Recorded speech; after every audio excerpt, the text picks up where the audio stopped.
Hello and welcome to Conversations with Mental Health Professionals and Friends. I am Madeline Gordon, the owner of Co-op Virtual, which is a virtual company that solely supports mental health professionals with call support, booking, intake, and also admin tasks.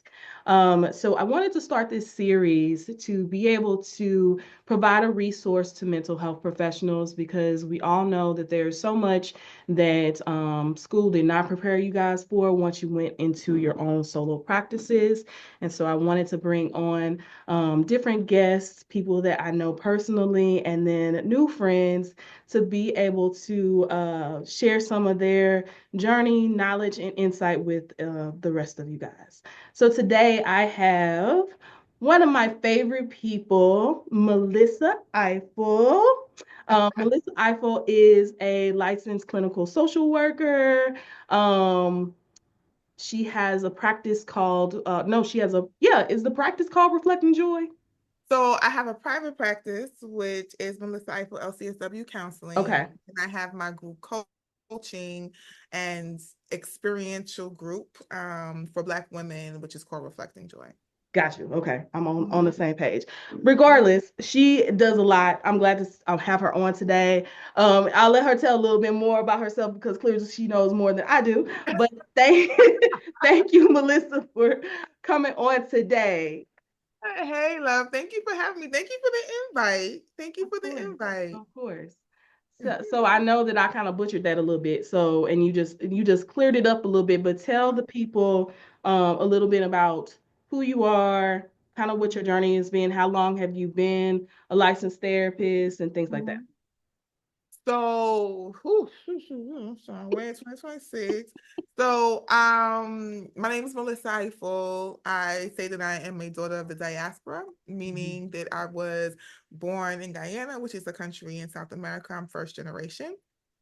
And raised in New York City, currently residing in Georgia, but I've lived in California and Florida and upstate New York as well. And I like to travel the Mhm. diaspora. So I like to, I'm a traveler by heart. Um, I have been in the field of social work for 26 years. This year Mhm. will make 26 years. I have been a licensed clinical social worker been fully licensed since 2012. So what does that make? 13 years? 13? Mhm. Yeah, 13 years fully licensed. And I've been in private practice since 2017 or 2018, something like Okay. that. But I've been working actually I've no, yeah. So I've been in private practice since 2016 or 2017 because I've been full time in my private practice since 2019. Okay. Since 2019. So Okay. for the past 6 years. For the Yeah. past 6 years. Okay. Yeah. So we got a chance to meet. I guess it's been 7 years now. Time flies. Has it been? It's probably been seven because I know it's before the pandemic. Yes. Yeah. Um, It was like 2018, maybe Yeah, 2019, something 2018, like I that. think. So Something it's like been a little minute because time flies.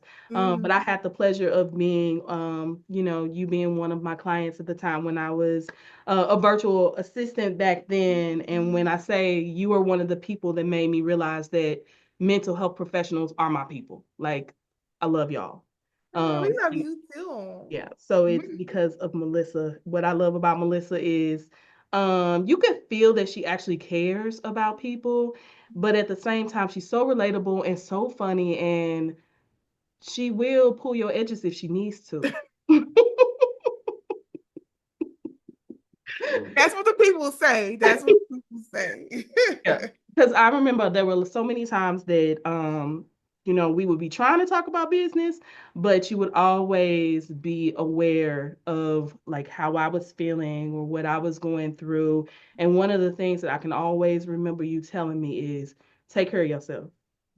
Take care Mm, of yourself. mm, mm, Take care of yourself. I mm. still struggle with listening. Apparently, I do too. Mhm. Yeah, it's so interesting because that is one of my mottos. I'm constantly Mhm. talking to people about caring for themselves. And, when it comes to myself, I'm Mhm. realizing how much I have not been caring for myself, you know? Really? I'm Yeah, so yeah, surprised to yeah, hear that. yeah, yeah, yeah, How yeah, did yeah, you yeah. come to that realization? High blood pressure, an emergency room visit. That'll do it. Emergency room visit. One of the things I'm very transparent about is my spiritual practices. And as a part of my spiritual practice, I'm a priest in an African traditional religious system called Lukumi. And I was told, like, I have to work less, I have to do less, I need Mm-hmm. to even increase my prices because I Mm-hmm. give so much and blah blah blah. And I remember being like, well, I don't really work that much and my price is already high. Mm-hmm. But what I didn't realize is I had spent so many years overworking, right? Mm-hmm. That doing less than what was already too much felt like it was like, Mm-hmm. like what y'all talking Right. about? But spirit knows what it's talking about. Sit Yeah. down somewhere. So about 2 weeks ago, I found, after coming back from an immersive experience with some clients, found I thought I found what could have been a blood clot in my leg, Mm-hmm. and that scared me. I went to the Yeah. emergency room, and then I realized, oh no, my blood pressure is extraordinarily high. So I've had to really shift. So take care of yourself. When I'm talking to you, I'm talking to me. Okay. All right. Well, I Yeah. love that because when I tell you, I'm on blood pressure medicine right now because my doctor keep telling me I need to sit down. Yeah, it Girl, stays in. I had to get off it. But go ahead, that's a whole nother conversation. Look, Yep. when I tell you I need to go back because I'm not sleeping. I'm having nightmares and all of the things. Let me tell you, this is not medical advice to Right. anybody listening, but I'm gonna tell you, I had to get off of it. Like 3 days on it, I could Mm-hmm. not even finish a full day. Mm-hmm. I was canceling appointments in the middle of the day because it took so much So energy much. from me. Yep. So I was like, we're gonna battle this with no, we're gonna manage this by lifestyle changes. Yeah. So I start later. I go for walks in the morning. I drink water. Most of my diet is water. I don't eat any meat Oh, except for not fish. even bacon. I haven't had pork since I was in high school, girl. I haven't had pork. I haven't had pork in over 30 years. No, no bacon. Mm. Mm. Look, they can No, take all the animals, and girl, you can't pork have is so no high in no meat. But sodium. I'm No, gonna need some bacon. I'm gonna need no, some girl. bacon. I haven't had pork. No, no, no meat. And yeah, and mostly fresh fruits. Most of it is raw too. I eat one cooked meal a day, Okay. one cooked meal a day, and I've lost like almost 10 pounds in just 2 weeks. Wow, I need to follow suit. Okay, so tell me,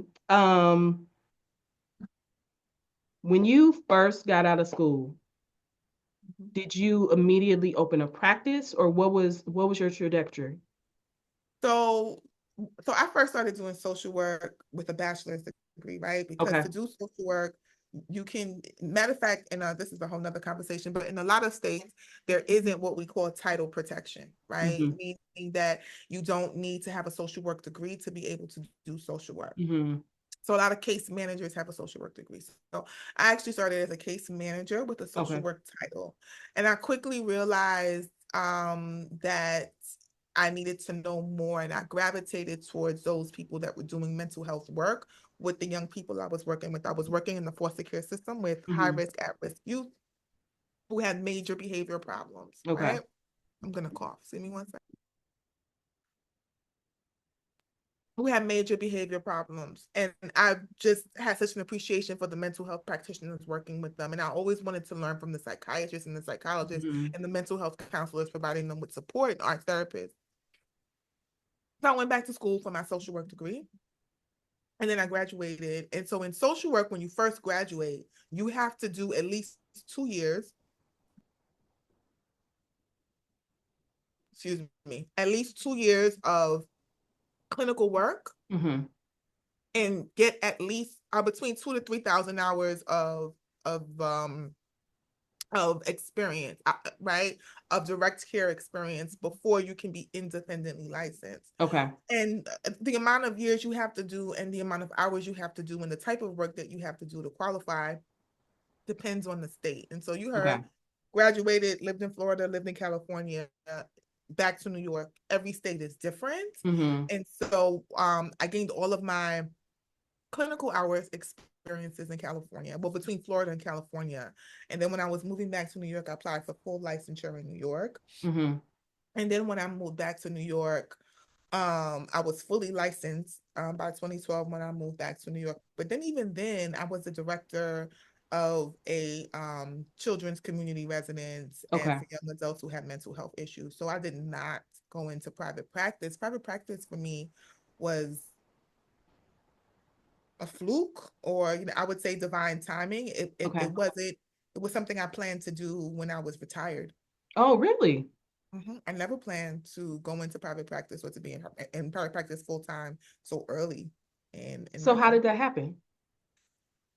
So it's interesting, right? With a master's degree, fully licensed, clinical, I had left the being the director of the community residence, and I was working full time in an inpatient psychiatric hospital as the social work manager, right? So Okay. we did all of the intakes and discharge planning and all of that.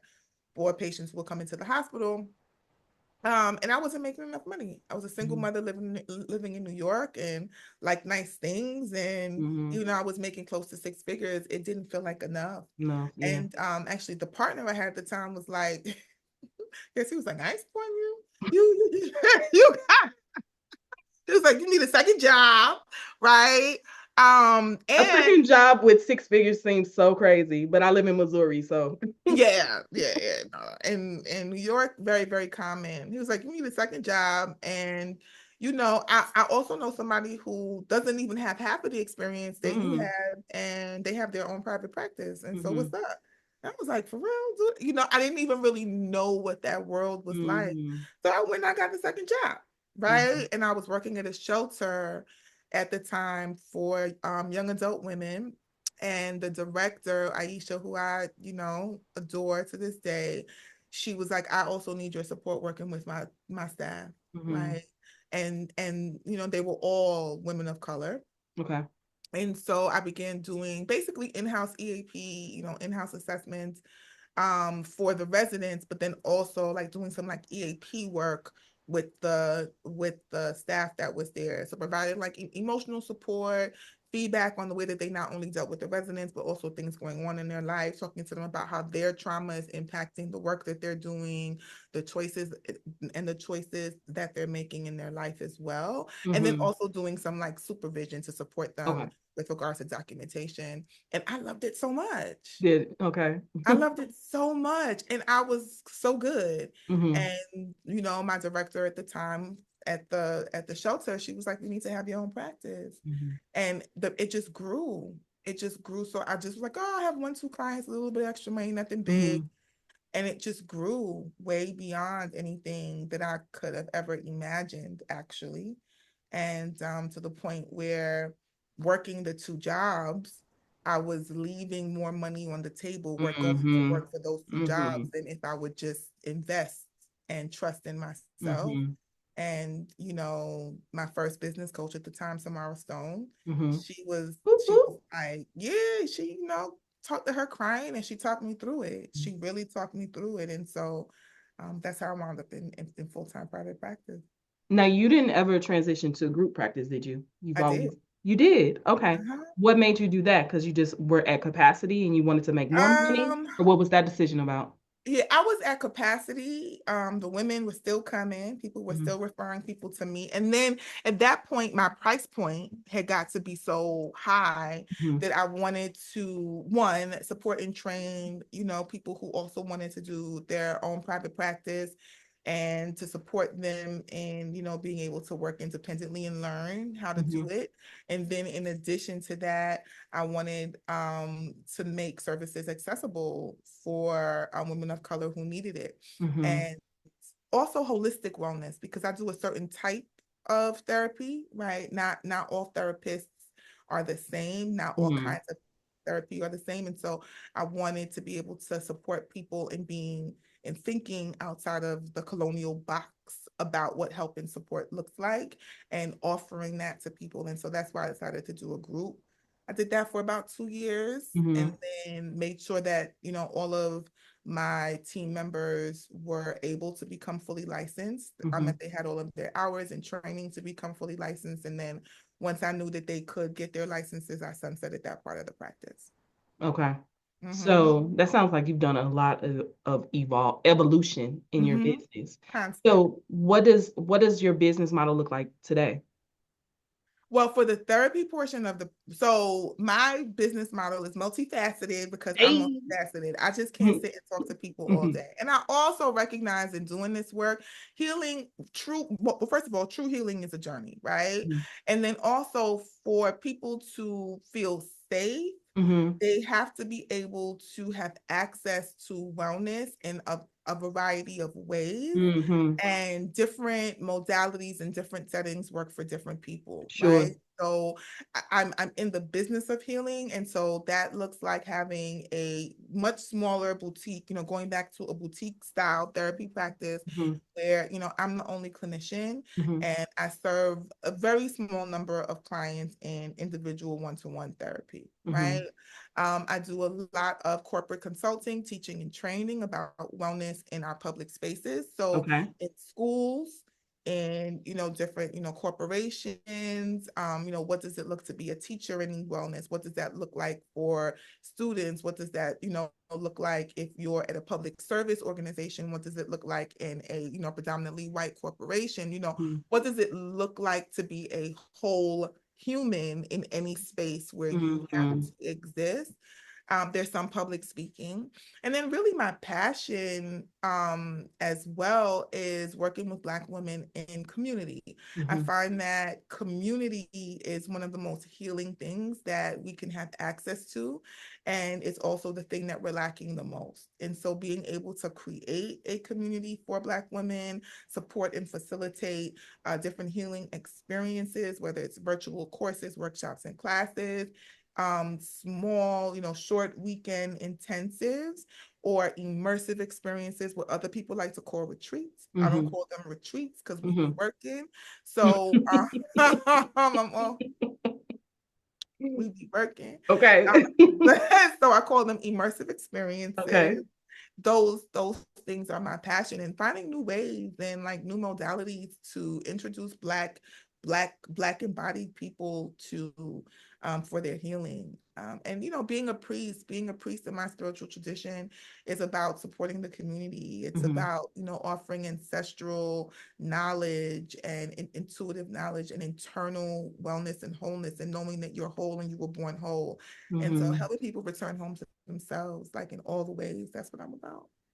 So do you think if you had not found all these different ways to throw out your expertise to the world and your community, do you think Mhm. just doing one-on-ones, do you think you would have experienced some sort of burnout, or do you think it was inevitable that you just naturally branched off? Yeah, I think what happens is, I want to be mindful in how I'm saying this because I Mhm. don't want to offend. And I also Sure. recognize that there are lived experiences that I may be healthy lived experiences that Mhm. I may be unaware of, right? Okay. However, in my experience, what I find is that those of us who are deeply immersed in Mhm. healing work, not the dogma of what we're taught in school Mhm. is therapy, but we're Mhm. immersed in healing work and all the healing can look and should look, especially for people of color, Black Mhm. people in particular, because we have a very unique history. Sure. um we find ourselves working in ways in addition to the therapy room, because we recognize that that's a very limited experience, Mhm. right?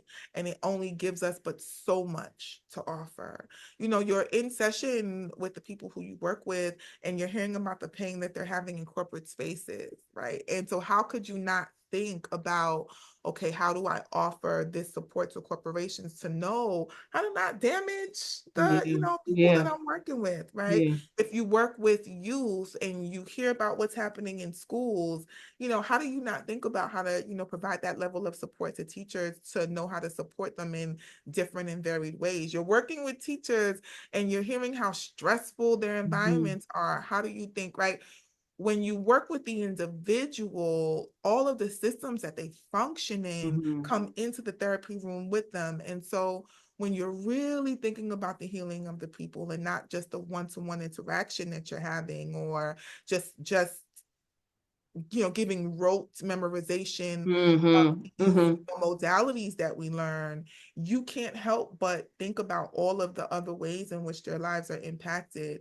And so, as I believe that as therapists, we have to come out of one-to-one practice, Mm-hmm. because that's a limited perspective on what the people who we serve need Yeah. to really be healthy and to really be well. Yeah. I love that. I haven't thought about that, but yeah, I love that. Okay, so with that being said, I know that you do a lot of like self-care is important to you. No, actually, let me go back to this. Mm-hmm. What is I know that you mentioned that you are all about breaking some of the rules. Yeah. Mm-hmm.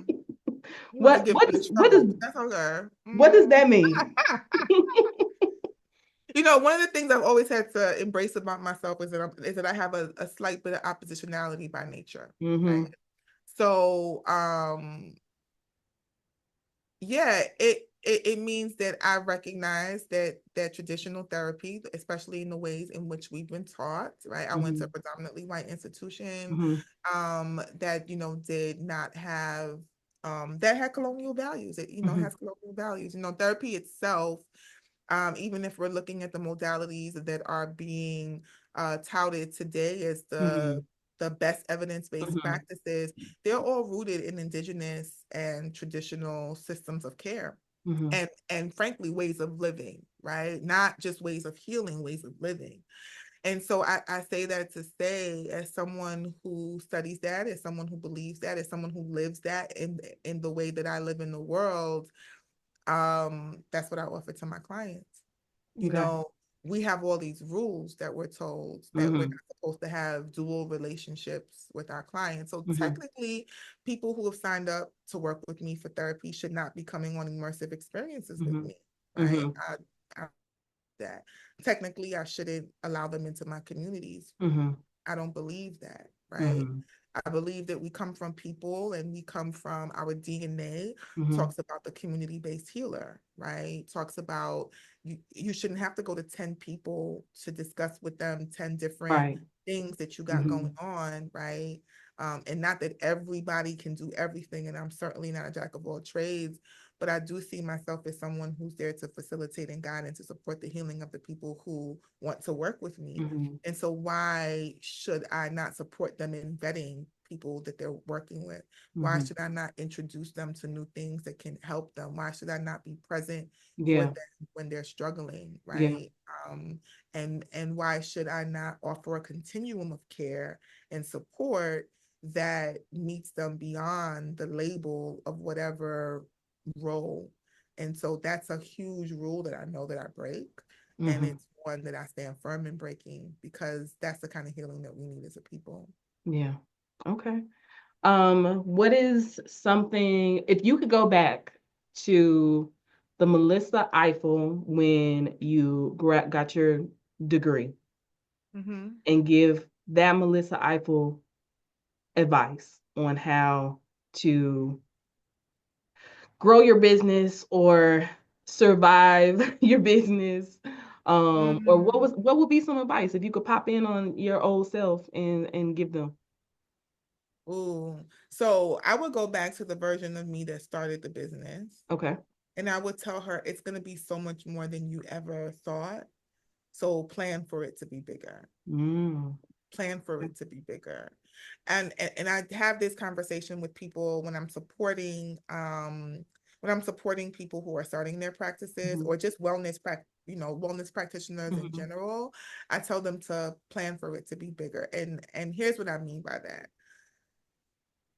A lot of times we're like, oh, I'm just gonna see this client, or Mhm. oh, I'm just gonna work for this third party company and Mhm. get a couple hours or do this thing. And we're not thinking about our intellectual property. Mhm. We're not thinking about how we're building in our self-care to the Mhm. schedule, right? We're not thinking about who we actually want to work with, what brings us joy, the Mhm. kinds of lives that we want to live. we're playing ourselves small and actually not being honest about the fullness of what we want because we Mm-hmm. don't think that it's possible. Mm-hmm. And what we wind up doing oftentimes I see is constructing a business that mimics the very systems that have created and caused us harm. Mm-hmm. And then if you decide, oh, okay, well, I want to stay here, then a lot of times you have to dismantle and undo and redo everything that you've built to make it sustainable and even joyful for you. Mm-hmm. So let's start from a place of joy. What do you enjoy doing? Mm-hmm. Right? What feels good to you? What do you get excited about? And let's build and create that with Mm-hmm. a good foundation, taking our time, seeing what works, restructuring, moving forward, consistently moving forward, but building a good foundation for it so that you don't have to go back and dismantle to Mm-hmm. be able to recreate something that's more in alignment. That's That's good. what I would say. That's good. Okay, Mhm. so I know that you are big on self-care. What Mhm. what does self-care look like? Well, okay, what is a tangible way that a Mhm. person, let's just say they are just in the solo practice and they're just Mhm. seeing one-on-one clients. Um, y'all pour so much into others, it is so easy to forget about self. What is something tangible that mental health professionals can start doing to make sure that they are taking care of themselves so they can continue to take care of others? Yeah. So first I would change the sentence, right? Okay. Taking care of themselves, period. So let's just say period. Okay. Because a lot of Period. times, period. Because a lot of times we do that. We Hmm. take care of ourselves to be able to. Like I would share how Ooh, okay. Mhm. right? So I was sharing that I was in the emergency room, and so I'm like, oh, tomorrow I got XYZ as a client. I gotta come out of here, because I have to. Now I gotta come out of here. We're here to be well, Yeah. right? I want to be breathing. I want to be living. So that's first. The second thing I would say is self-care does not equal beautification. Beautification is Hmm. not self-care, right? Hmm. So we do a lot of I'm gonna get my hair Hair done, my done, my nails done. Yeah. nails done, right? So these are band-aids, right? Hmm. They support us in feeling better, but not Hmm. necessarily being better. One of the things Hmm. that I really love to talk about is the impact of stress on the body, and Hmm. especially if you happen to be an embodied person of color, in particular a Black woman, what we know about what happens to the cells of our bodies Hmm. because of all of the lived and ancestral trauma that already resides there, we actually have to be more mindful Hmm. of not living stressful lives. And Okay. so when you talk about self-care, what I'm always going to encourage people to really look at is what kinds of lifestyle are you living? Are you having to care for yourself to restore because you're so committed to Hmm. hustle culture and you're so invested in thugging it out and Hmm. pushing through and getting to the 7 and 8 figures and blah blah blah, or is at your core the way that you live, the way that you function, something that really supports your vessel. And here's the Okay. reason why I say your vessel. I was talking to a client yesterday about this because I work with a lot of high profile Black women, Hmm. and you know, we done got where we are because we know how to do what we do. We know how to work and Hmm. work hard, Hmm. right? Hmm.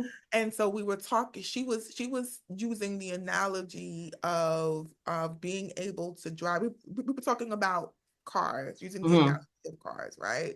And essentially saying that she wants to be the 300-year-old Ford Mustang or Porsche that like people can, bring out of the driveway. She don't want to be the, 50-year-old Dodge pickup truck Yeah. that has the paint rusted off, right? Yeah. And so what I said to her is what allows that 300-year-old Porsche to function well is that it's cared for because the Not owners ran down. Yeah. It's not. Hmm. have kept it, restored it, and held it Hmm. like it's a Porsche that they want to be around for 300 years. Hmm. I don't know if Porsches really have been around for 300 years, but you understand what I'm No, I saying. got you. I got it. Are you the vintage car that is well, Yeah. or do you treat yourself like the rundown Dodge truck, right? Oh, Lord. Right? Mm-hmm.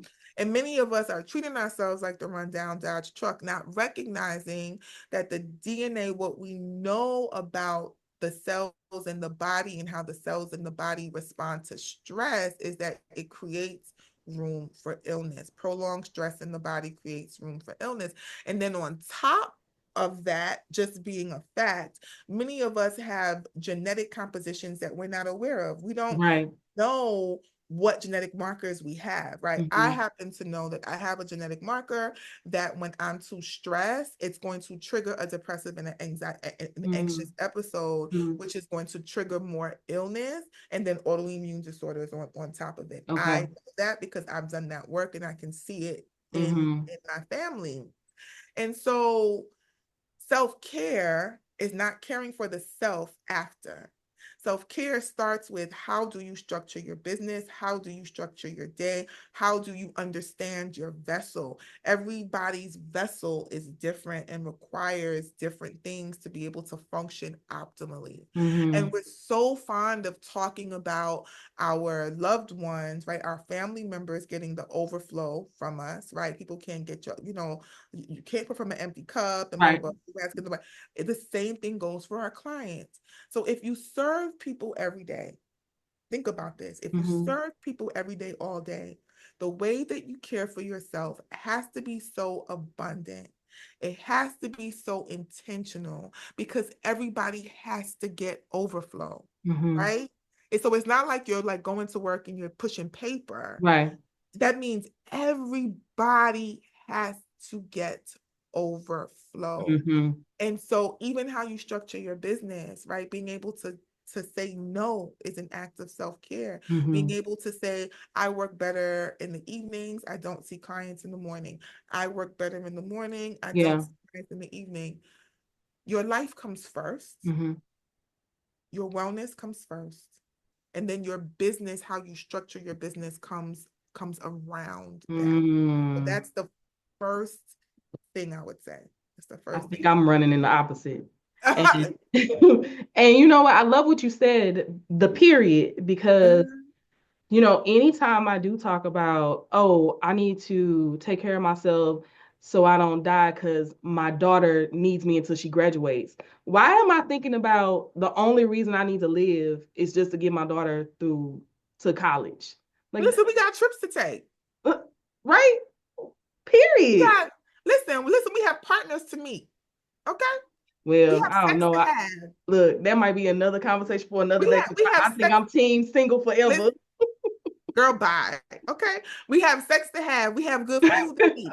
We got dancing to do. We got laughs to laugh. Yeah, We have yeah, life to live. We have yeah, life to live. My yeah. daughter's graduating in May, and I'm so grateful. Mm-hmm, And I'm about to downsize because my mm-hmm, goal is to travel. And so I'm mm-hmm, not going to be working hard to travel. I'm mm-hmm, going to be traveling, period. mm-hmm. So my living expenses have to be cut in half Yeah, so that I don't have to even think about those expenses and I get to save more and I get to enjoy life more. That's my goal. I'm not waiting until retirement. I'm not waiting to live my life, I'm not waiting. yeah. I need to take notes. I'm gonna go back and listen to this a couple times, take notes, because I am doing it in the reverse. Okay, so what do you think? What are your thoughts on so you know how they'll say, don't go to get your makeup done from somebody who always look crazy. Don't get your hair done from somebody that don't do their own hair. What would you say about people who say don't go to a therapist that does not have a therapist or some sort of supportive community to make sure that they are doing their own work I would past agree. their degrees? I absolutely would agree Okay. because otherwise a person can't take you someplace that they've never been. Mm-hmm. One, and no matter how much book smarts you have, because Mm-hmm. so much of what is required is more than book smarts, Mm-hmm. right? So much of what's required is not necessarily the same lived experience, but a wisdom, right? Mm-hmm. But a wisdom and an understanding of the journey Mm-hmm. and connectiveness, right? And so one of the things I know to be true from my experience is that anything that I commit to guiding the community of women that work with me through, Spirit makes sure I go through it. And Mm-hmm. any therapist will tell you, every therapist, this is one thing that we do learn in school, and it's also a spiritual a spiritual law, is the parallel process. Mm-hmm. If I'm working with you through something, it has either been something I've gone through, or it's Mm-hmm. something that I will go through, or it's something that I'm going through 9 times out of 10, something I'm going through at the same time. If I haven't Mm-hmm. gone through it already, I'm going through it at the same time that I'm walking you through it. That is the parallel process. Mm-hmm. And so if the therapist does not have a mirror, if they do not have their own support, if they do not have a way to be engaged with themselves, there very few, there's a small chance, right? Mm-hmm. But it's a limited chance, and Mm-hmm. that they're not projecting onto you, Mm-hmm. right? Projecting their Ooh. wishes, their Mm-hmm. desires, their feelings, right? Their own traumas. Their own trauma, their own process onto you. Mm-hmm. A former friend that I had used to, she says, I'm sure she still says, but she, said this to me. She was like, the ego is a two-man job. Absolutely. It's a Mm-hmm. two-man job, right? Meaning someone needs to constantly be in reflection to you, because we are human. Mm-hmm. We are human. And so if you're not doing your work, I, our work is going to be limited. Like, you Mm-hmm. can only help me but so far. I'll say Mm-hmm. that. You can only help me but so far, because you're not growing. Yeah. So of course there's going to be a wall that we hit Right. together. Right. Mm-hmm. Yeah.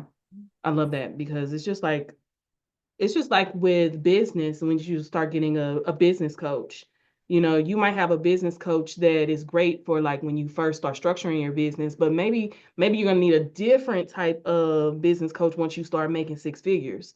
Just because that person hasn't gotten to there, so you need to continue to elevate. So I love that. I think that that is totally true. Okay. And So I mean, you and I also think that that's the reason why some of my clients stay with me for so long, because I'm constantly growing. doing the So like work. when they reach a certain stage, I'm constantly growing, constantly Hmm. doing work, constantly learning new things, constantly embodying new things. So I constantly have things to offer and to support them in. Hmm. And so we get to do all different kinds of work Hmm. together, Hmm. But yeah, sorry, I cut you off. No, no, you're fine. But that also lends to, since you always are doing the work, it also makes you marketable. I mean, because when it comes down to it, I mean, you're going to be in demand, more in demand because it's always obvious when somebody is doing the work, when somebody is more grounded, when somebody is more in tune. You're always like how you were talking about, you are really about the healing of people. Some people aren't there yet. They're just like, the one-on-ones, that's all I want to do, but you are actually into the actual healing. And so I think that that makes you marketable because you are doing the work, continuously doing the work, and that's going to attract the right type of people to you. So far, so good. Yeah, you're right. So far, so Fingers good. crossed or whatever. Okay. So I know that your retreats and your coaching are not specifically for mental health professionals, but I feel like, the way that you have things structured, that it definitely can be a benefit to mental health professionals just because they people, right? Mhm. And you're doing the work. And I do a lot of work Um, it's with a lot. yeah, I do a lot of work with wellness practitioners. Oh, do you? Okay. I didn't know Yeah, that. yeah, Okay. I do. Actually, I did a retreat in an immersive experience, but a retreat in Costa Rica. Not the R word.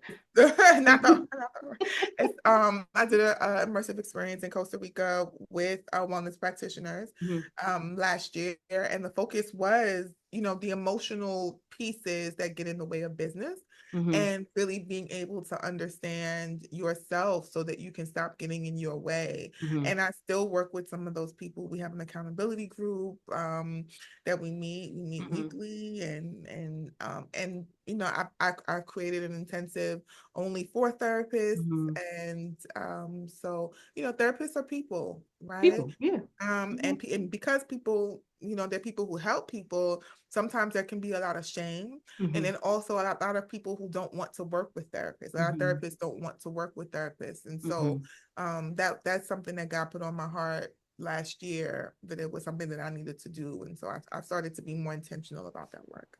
Yeah. I love it. I love it. What's one tip or one thing? I know you had just said that the retreat was about emotional things that get in the way of business. Mhm. What's a consistent theme that you've noticed? Ooh. Not the chuckle. So it's two consistent themes Mm-hmm. actually. One is financial lack, Mm-hmm.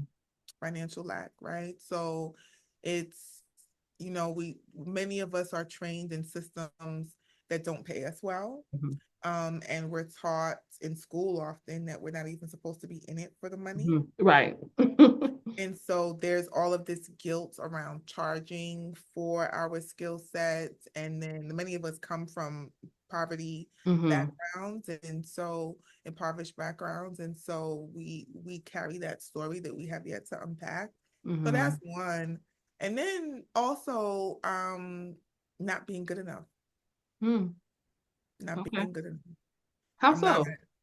I'm not smart enough. I'm not capable enough. Other people have more skills than me. Really? Okay. Yeah, a lot of wellness practitioners, especially in the age of social media, someone has this 100,000, follower Mm-hmm. count, or someone has all these programs, someone has all these clients, someone has all of these, and really allowing that story to stop them from developing what is uniquely Mm-hmm. theirs and what God has put on their heart. And so, yeah, Okay. yeah. Well, we're gonna wrap it up. I just love sitting down with you. We're not gonna tell them that we talked like 30 minutes before we start. We did. But tell the people how they can connect with you because I know they're gonna want to connect. So my website is melissaifill.com, and also reflecting-joy.com. Mm-hmm. So those are my two websites. And the place, I'm actually on all platforms Mm-hmm. as Melissa Eiffel LCSW. I'm not on that little X app because I don't support that. Mm-hmm. I was about to cuss, but I am on YouTube, Instagram, Facebook, and Threads as Okay. Melissa Eiffel And LCSW. I will link her connections below. So these videos will be released in March. So Mhm. what's your next retreat? And are they open to newbies? Oh, So I said the R word. In case. Oh, the immersive experiences. I was about to. So, my next immersive experience is actually going to be in 2026. We are going to Ghana. Okay. That is the thing that I'm planning for my community, and that I'm not. It's not open. It's not open to the general public, Mm-hmm. right? So you have to be in community with me in some way. Okay. What is open to the general public, and I recommend everybody take the course. Mm-hmm. So I do teach a course a few times a year. It's called the Inner Shift Mm-hmm. from Self-Sabotage to Self-Mastery. Okay. It's a course about understanding your ego and understanding the ways in which your ego persona, which is often rooted in the trauma story, some of the Mm-hmm. stories that we were talking about, get in the way of the things that you actually desire. Mm-hmm. And I take you through not just the understanding that, but an actual framework and step-by-step process to be able to undo that Okay. and to be able to take action on something that you're passionate about. And my next group is going to be April 26th and April 27th. And then after that, it will likely be June. And Okay. so June, so it's basically every other month for the rest Okay. of the year. Well, until October, until September, October. And then I'm actually in the middle of planning I'm going to coordinate another psilocybin retreat. Okay. I'm in the middle of trying to figure that out, and then also I'm gonna be doing a womb like an ancestral womb intensive. Okay. But I'm always available. I do curate one-to-one intensives for people who need it. It can be in person or virtual, Mm-hmm. and I'm always up for a convo with Mel session. Holler at me anytime. Anybody can book a convo with Mel session, and just let me know what you need and I'll try to provide it if I Okay. can, or refer you to the right person. I love it. I love it. Well, I thank you for taking the time to sit down with me today.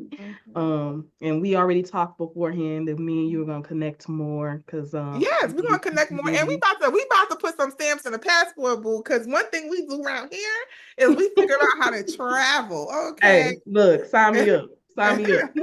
Okay, well, thank you. And I want to Absolutely. thank everybody for tuning in. You'll be able to connect with Melissa in the down below or wherever it's going to be. I'm not sure yet. Also, I have a free audit, therapist audit, so that you can go through it and see if you need, where do you need to fill the gaps in your business, make sure you're on par with making sure that your business is going to thrive. You'll be able to download that below as well. And until next time, I hope to bring on more fabulous people like Melissa Ifill. But thank you, Melissa, for joining. And until Absolutely, next love. time, Thank you for having me. bye.